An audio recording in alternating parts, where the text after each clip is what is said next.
The group behind the recall, the Cantrell recall effort, turned their petition into the registrar of voters. And they've been working since August to get the signatures, and organizers say there is some uncertainty about just how many they need. They say they have more than 49,000 people signed up, which they believe is the necessary amount. And right as today's deadline arrived, they dropped off those signatures to be certified. Alyssa Curtis joining us now live from City Hall, where the signatures were delivered an hour ago. Alyssa.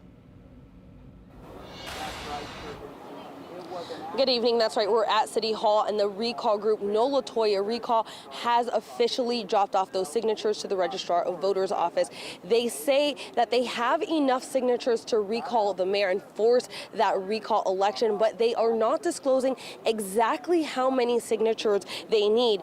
Earlier today, just about an hour ago, they dropped off 10 boxes of signatures right before 4 p.m., narrowly meeting that deadline. They've been canvassing for months now, like you guys said, and they have told me in the past that they are using a 49,000 threshold as the number they have been going off of as a required amount of signatures. But there has been some confusion about exactly how many signatures they need. The group believes the state's voter rolls are inaccurate, and last week they filed a petition against the Registrar of Voters office and the Secretary of State because of those inaccuracies. They want the Registrar of Voters and the Secretary of State to go through the voter rolls because they believe some voters who are deemed active are in fact inactive. They say that there are thousands of people who have either moved out of state, moved out of parish, or have been dead for at least 10 years that are still on those voter rolls. So they want to get that squared away and have an accurate number before the Registrar of Voters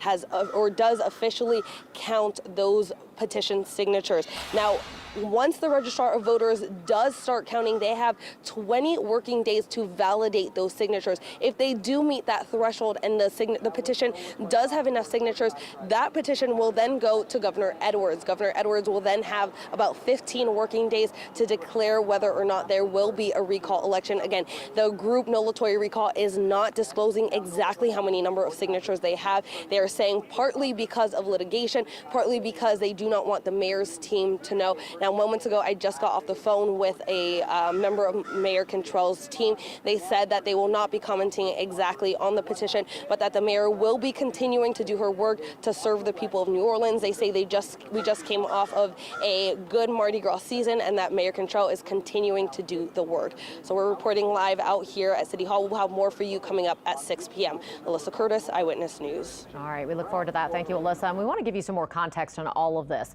We want to look back at how many people supported Cantrell in her campaigns for mayor.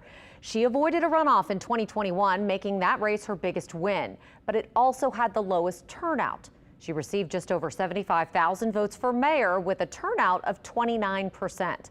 In 2017, about a third of the voters turned out for the October primary and again for the runoff in November.